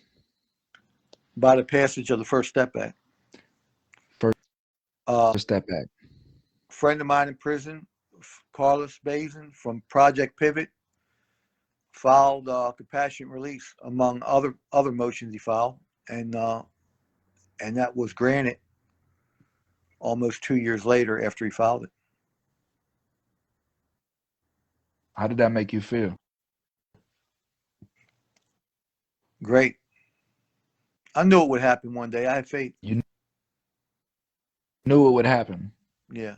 Without a shred of doubt, it never dawned on you at one time that you were gonna do life in prison. Nope. I knew one day I'd get out. Unless I did something stupid. Right. That you could jack it off. Yeah, unless I didn't do that, I knew I would get out one day. Were there signs along the way showing you that? Yeah. What kind of signs? Yeah. When they ended the war on drugs was the first sign. Mm. And I knew that. I knew change was coming. You, This was a matter of time before they got to the mandatory minimum of life sentence without parole. Because they got a few other things they got to fix first. They've been trying to fix it for a while. The LWAP. Yeah. So walk me through that. So because my recollection of mine was very, very special. I got it out on the 2 levels, you know, and for first time nonviolent offenders. And I was actually in the middle of a clemency, and I had just got off the phone the week prior to getting my news. I had just got off the phone with the pardon attorney up in DC, right? That was telling me that I was a great case for the clemency. And so I thought that I had that going, you know. Then December 9th comes, which is my mom's birthday. And I remember at this time I'm in Miami. I spent most of my time at Beaumont, is where I was at. Yeah, I was in Beaumont. I was at the USP in What Beaumont. year was you in Beaumont? 2000 to 2002. I was there, so I was there 09 to 12. I was there when they had that big riot there. Right. And locked the place down. So I ended up making it to Miami. That's where I ended up making it to after all these years, right? So I ended up making it to Miami, and December 9th, man, I remember waking up, and I worked at it because Miami had weights, one of the few places that had weights, right? That was one of the reasons why I was trying to get there. So I knew I still had like another 4 on my bid. So I'm there and I get up that morning and I knew it was my mother's birthday, but I knew that she was sleeping and I wanted to catch the 8 o'clock move to go to the rec yard, right? So bam, so I go to the rec yard on the 8 o'clock move, work out, or on the way out to the rec yard, my case manager spots me. He's like, when you come in, talk to me. I got something to tell you. So I'm like, all right, cool. So I go out to the rec yard, do my little thing, come back in at 10 o'clock on the 10 o'clock move. And I go shower, whatnot. I'm thinking it's something to do with the clemency. So bam, so I go in, I sit down in his office, and he's like, well, I got some good news and I got some bad news. He's like, what do you want first? So me, I always start with the bad news first.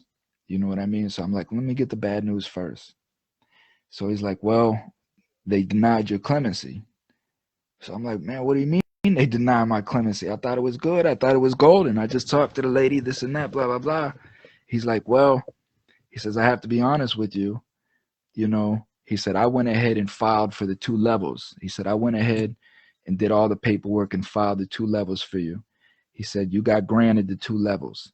So therefore, because you got the 2 levels, you don't get the clemency. So now I'm looking at it, I'm trying to process all this stuff. So mind you, like I said, I still got 4 left on my bid. Mm-hmm. So I'm processing, I'm thinking, and I'm like, so I say, well, when do I go home? He's like, well, you go home in 90 days. I Mm. said, man, 90 days. He's like, I already got your halfway house. He said, you already got 9 months halfway house. He said, you leave in 90 days. Boy, I'm like, man, get out of here, man. I said, you know what today is? He said, what's today? I said, today is my mom's birthday, man. And I said, I was going to call her when I came back in from the wreck. I said, but boy, do I have a surprise for her, man. And that Mm. was it, you know. That was my blessing. But like you, I got 210. And like you, I knew that I wasn't going to do that whole bid. You know what I mean? I just knew it because I saw when I first came in, the system was changing. They almost passed parole. I think it was what year was that when it made it all the way up where wasn't it Bush where Bush was saying that if it made it to his desk he would sign it. Mm-hmm. They had all the I'm probation, not you sure. know, huh? I never heard that. Yeah, man. They had where I was at because I started in Mariana, so they had they had flyers up all over the place that were talking about parole. They were giving all the I think it was I want to say it was '05, Probably, I '05 mean, or one, '06, one lawmaker from Hawaii used to submit to reinstate parole right? just about every. And I don't know, he's not even in there No, anymore. it was a female a lawmaker out of Hawaii used to do that before she died. I forget her name. So here we are, man. So you got out. Tell me about that whole day. Well, I found out about 11:15 at night, and it was late when I got it when I found out, and I basically stayed up all that night and didn't get much sleep for the next 10 days until I went home. Were people trying to jam you up? Yeah, everybody was happy for me because what happened was when I was told the next day I had to be taken to the hole for quarantine, so I got to tell everybody, bye. Mm. Everybody was happy for me. People I never even spoke to before. How was it on the yard when you got that news? Like everybody. Well, everybody, we're all locked down in unit for COVID. So the prison has been locked down since March 13th for COVID. But in that dorm setting, we only have access to to people in that dorm, the 70 people that are in the dorm. Where did you leave from? What institution was you at? Danbury, Uh-huh. Connecticut. Danbury. Danbury, they say was nice, man. They say a lot of people are trying to get up to Danbury. Yeah, it was That nice. was the new one that just opened, right? No, it's an That's old an one. old one. Yeah, So you get, it was. huh? It was the old female prison. They turned into a men's prison. Maybe that's what it was that I heard. I remember hearing some about Danbury because they were asking us if we wanted to go to Danbury. Right, because they needed people there because they switched it over. That was And plus, like '09. yeah, That was like, probably yeah. yeah, that was like '09 when they put flyers out if you want to go to a different place. This place is opening up. There was that. There was the one out in California, Terminal Island, I think.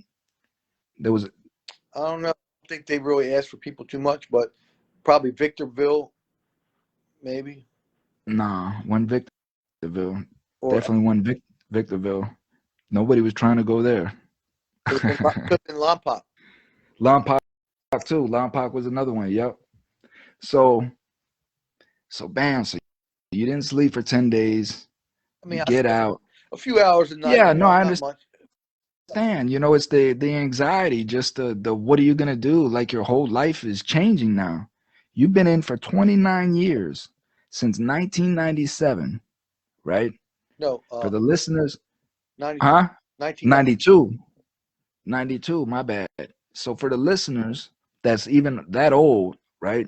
Just think about, just take yourself back to 1992 and just think about, reflect on your whole life since 1992, everything that you've been through, right? And this is how long this man has been inside a prison fighting his case. You come home, you touch feet. Who picked you up? Well, I could have had my family pick me up, but I processed out early on a bus, so I could get out a few days sooner. Mm. And basically, what I did was walk out the door, get in a cab, go to the train station, get on a train, go to New York, get on Amtrak, and then go meet my family. And how are you, like, what's your mindset at that time? People are different, things look different, everything is different. Yeah. People wearing tight pants and on the phone. Yeah. Yeah, that's right, man. They all look. That was some of our issue in the beginning because you have no experience with no phone, none of that. And you and I were trying to link up. It took us about an hour to finally get this going. So Yeah. so what is some of your challenges right now? Nothing right now. I mean, I'm just getting on my feet. You have Trying to live life. you got a job lined up? Eventually, yeah. When I get all my ID and stuff that I need. So you don't have your ID yet. Well, I just got the driver's license, but I got to get my regular card in April. So I'm, because of COVID with the motor vehicles, the way they're doing things. So they issued me what they issued me, but it's not the permanent one. Temporary. What can you do with that temporary ID? I can drive. Mm. So Anybody that's coming home for that length of time, a decade, 15, 20 years, right? You coming fresh home after just a month, you've been home a month now. What would you do differently within that month to prepare yourself better for coming home?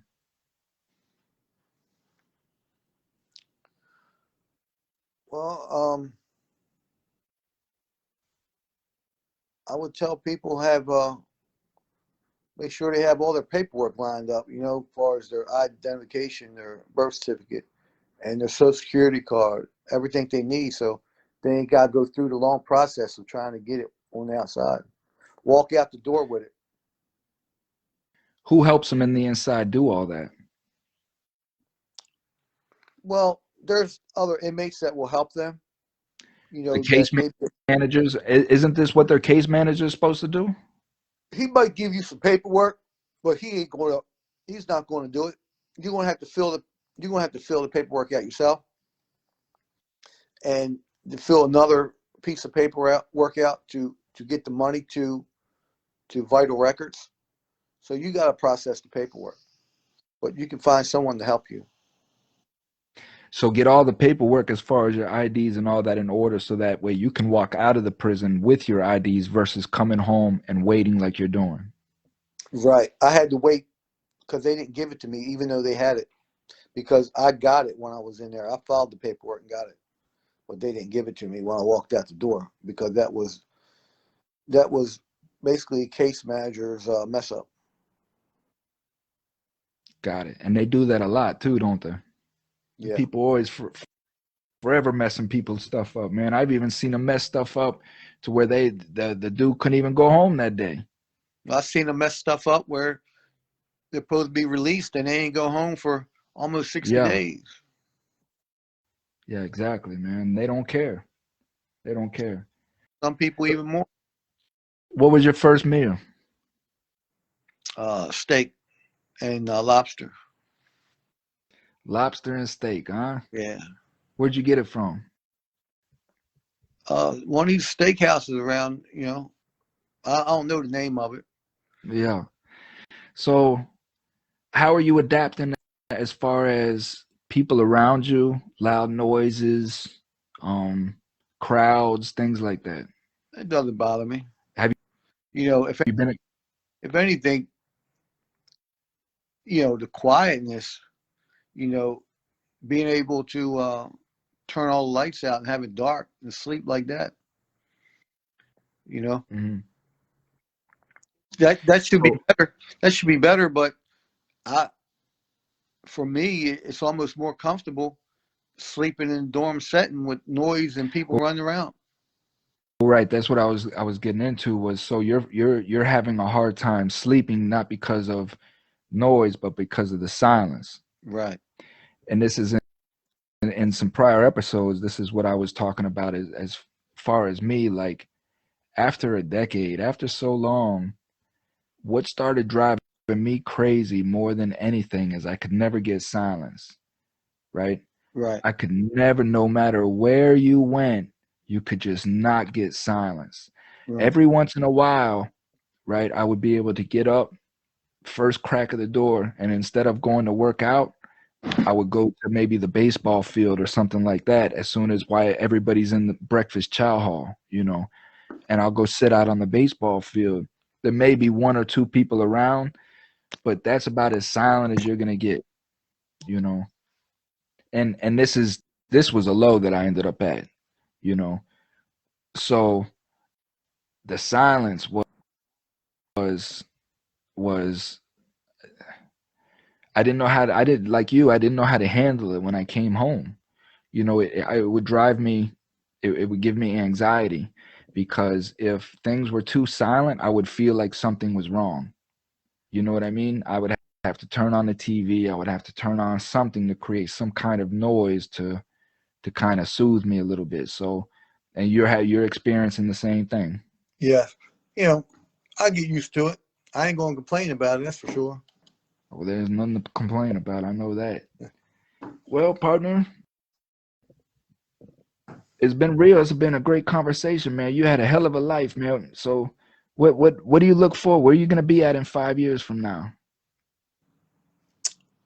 I don't even want to look that far ahead.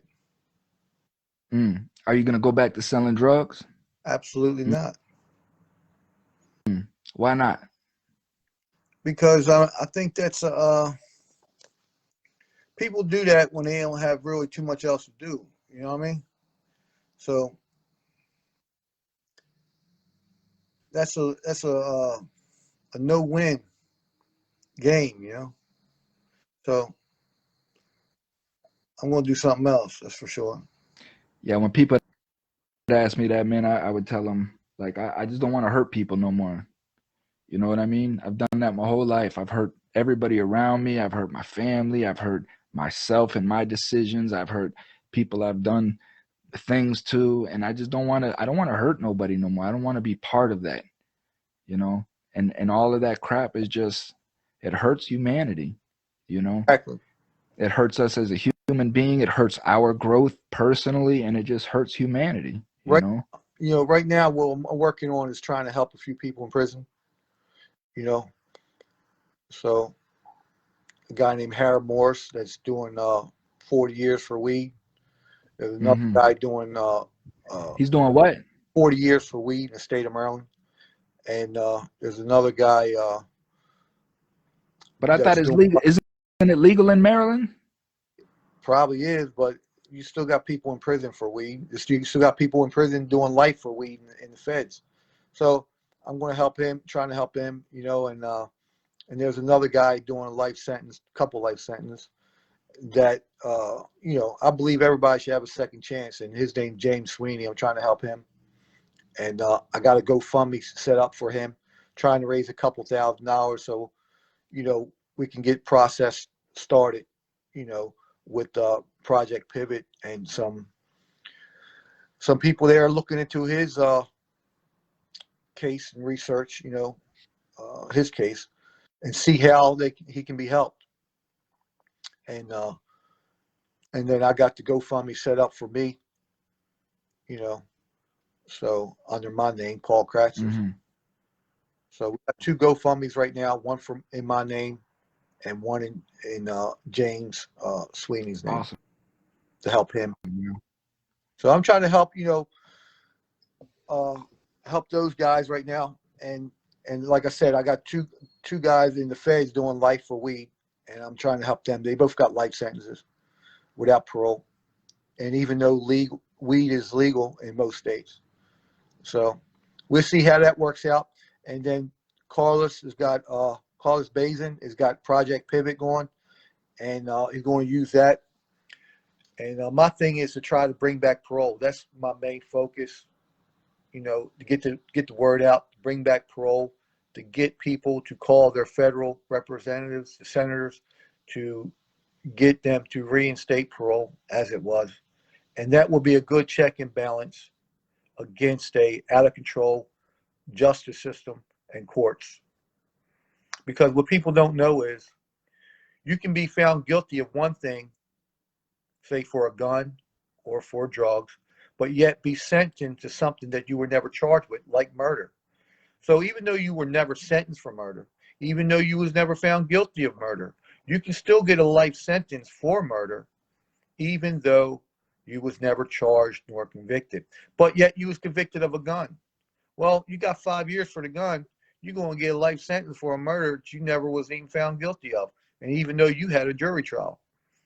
So those people That's that correct. are doing life under those kind of circumstances, I'm trying to advocate for them, and because they're in a form of no man's land right now, you know, where the laws of the changes in laws, the changes in Supreme Court rulings doesn't apply to them, because those court rulings was never ruled retroactive.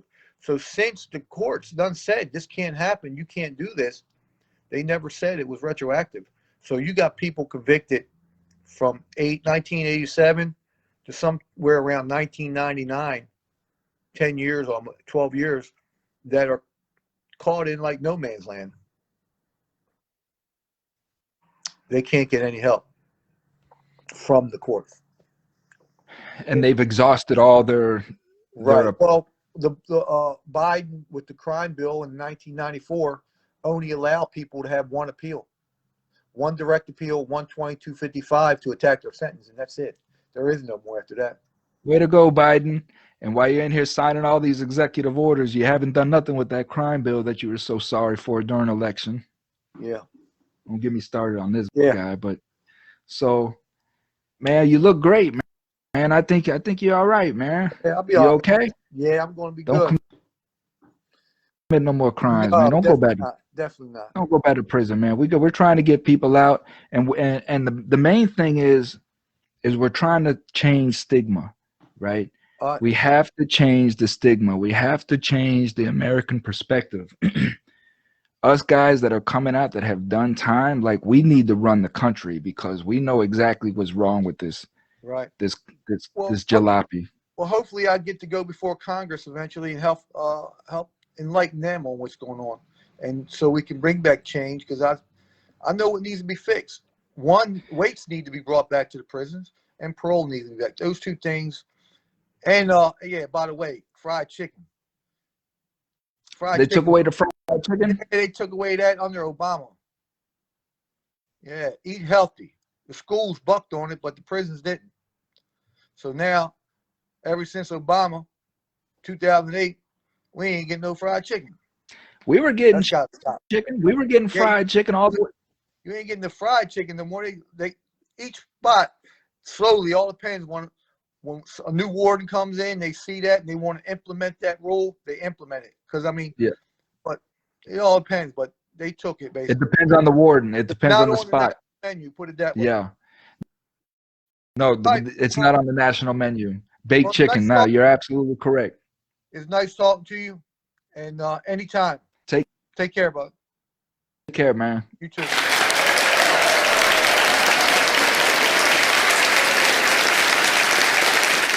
Free Me Podcast.